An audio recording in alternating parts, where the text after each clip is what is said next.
Welcome to Korean True Crime. I'm your host, Mimi Mizuko. In today's episode, we will be discussing the bizarre rabbit case, a series of lust murders that occurred between 2005 and 2006 in the Sinjeong area of Seoul. In the early morning of Monday, June 6th, 2005, a woman we can call Jan woke up feeling under the weather. She decided that day she would go to the doctor's office to get some medicine to treat her cough. But in the meantime, she would have breakfast with her family. Jan was in her 20s and worked in an office. That day, thankfully, was a holiday. She didn't have to go to work that day, so she went about her normal daily routine, and finally, around 2 p.m., after having lunch, she left the house. She told her family she'd be back later and began her walk towards Sinjeong Station. Somewhere between her house and the subway station, Jan was abducted. The next morning, a sanitation worker was collecting garbage from the designated areas of the Sinjeong neighborhood when they noticed a rather large, oddly filled rice bag amongst the trash pile. In Korea, trash that's large and doesn't fit into normal trash bags have to be marked with stickers sold by the city, and this was just casually tossed amongst the trash pile. He inspected the bag, trying to see if there were any identifiers to see who placed it there so that they could charge the tax that was due to the owner, but then he noticed a hole in the bag. He could see something that looked like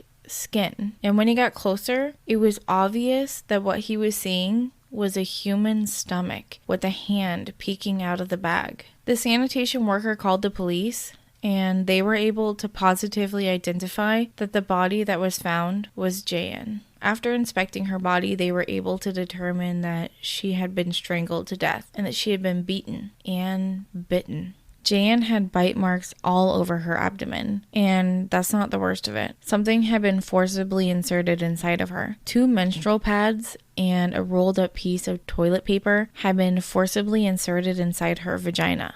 The detectives believed she had been sexually assaulted, but there was no semen present. That didn't rule out the possibility, but they worried that they had a lust killer on their hands that had an inability to perform, and because of such, he killed her in his rage. After completing her autopsy, it was discovered that her lunch wasn't fully digested yet. They gave them a window of time that she was murdered, sometime between 3 p.m. and 6 p.m. the day that she was kidnapped. The last piece of evidence that they had to work with was the rice bag that Jan was found wrapped in. This wasn't an ordinary rice bag that you could buy at the store. It was something that a factory would manufacture for restaurants. It was like an industrial-sized bag of rice, and it was large enough for an adult woman to fit in laying down. The rice bag was tied loosely with string and was hidden in plain sight at a garbage area that didn't have CCTV on a street that also didn't have CCTV, meaning the killer most likely knew the area and was able to avoid the CCTV in the area. The police initially suspected her brother to be the killer because of the suspicious way he acted at her funeral, but after interrogating him, they were able to dismiss him as a suspect. 5 months passed without justice for Jan until November 20th, 2005, another public holiday. A woman we can call Ari left her house to do some errands. She headed towards the Sinjeong station, but would never be seen alive again. Ari was a woman in her 40s who lived with her husband. She often visited her parents to have dinner with them, so when she didn't return home that evening,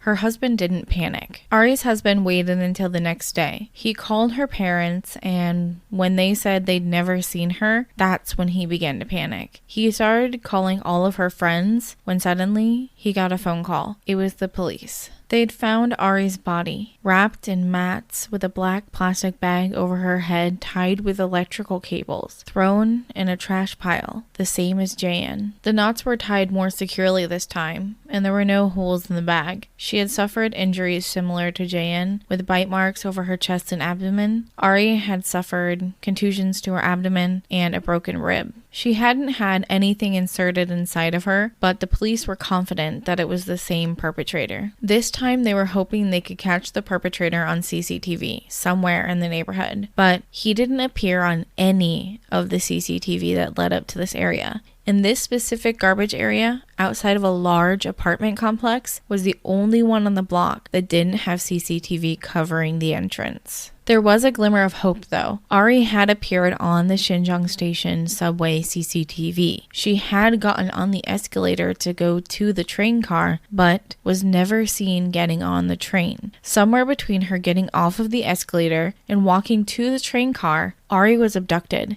And the abductor knew exactly the exit to take to avoid the cameras, possibly a stairwell or an emergency exit. The police didn't have much to go on, but they discovered something about the location that Ari was murdered. On the back of her clothing were damp spots that contained traces of mold. Mold that only grows in indoor damp places. It's a very common household mold that's found in Korean basements. The police were confident that Ari was taken to a nearby house and killed in the basement. Because the two bodies were found only 2 kilometers away from each other, and both were taken from the Sinjeong station area, the police believed that the killer lived in the area or just outside of the area and knew the Sinjeong area intimately. 6 months passed with no justice for Jan or Ari until a third woman was attacked near Sinjeong station, but this time the woman escaped. The third incident took place on the next public holiday, May 31st, 2006. It was a temporary holiday established for people to vote in that year's election. Our third woman we can call Jiu. Jiu was planning a date with her boyfriend, and they had planned to meet at an intersection that they both knew. The meeting point was a little while away for Jiu, so she decided to take a taxi. She got in the taxi, told him the general direction she wanted to go, and then loaded up a game on her phone. She knew it would be a while, so she wanted to pass the time. She actually became so distracted that she missed when the driver passed her intersection, but she was able to tell him to pull over at the next subway stop, Sinjeong Station. She paid her fare and then started to walk back towards the intersection. That's when a strange man approached her. He calmly told her to follow him, but she didn't pay him any mind, rolled her eyes, and kept walking. That's when he got closer, and she noticed that he was holding a knife. She panicked and began to follow him. She let out a scream at a passerby, but he told the passerby, don't mind her, my girlfriend is drunk in the day, I just need to take her home. And the person kept walking. He told her, if you scream again, I'll kill you. So she followed him quietly until he blindfolded her in an alley, and they began to walk for a long time until finally she came to an unlocked door that he opened and pushed her inside an apartment. After he pushed her inside, he grabbed the back of her head and began punching her in the throat. She felt like she was going to pass out and she couldn't breathe. She could hear a loud TV playing in the distance, but didn't know which room it was coming from. The man began to tie her up loosely and then announced he was going to go to the bathroom. She knew this was her opportunity to escape. She peeled up the blindfold and saw that the front door was unlocked. She opened the front door and began to run, but she also knew that he could probably outrun her, and she was afraid he had a weapon. So instead of running out of the main gate, she ran up the side steps of the main home and hid behind a large shoe rack. She couldn't see around the corner of the stairs, but she could hear as the man emerged from the apartment and began cursing loudly before re-entering the apartment. She examined the shoe rack, light brown paint, a flower pot that looked like it was made by a child, and a Mashimaro sticker. Mashimaro was a beloved cute fat bunny character from the early 2000s. Children often got stickers of this character from sweetbread they got at a convenience store. Over time, the rabbit was given the nickname, the Bizarre Rabbit, hence the name of today's case. As she waited, hiding behind the shoe rack, she heard the man calling out to someone else. "Are you here?" he said. She heard a second voice, much deeper, respond, "Yes, I'm here." She couldn't make out what the men were saying as they re-entered the apartment, but when they emerged, she could hear the second man with the deep voice say, "Take care of it yourself." She heard her kidnapper scream out, "If I get caught, I'll kill you." She was unsure whether this man was threatening her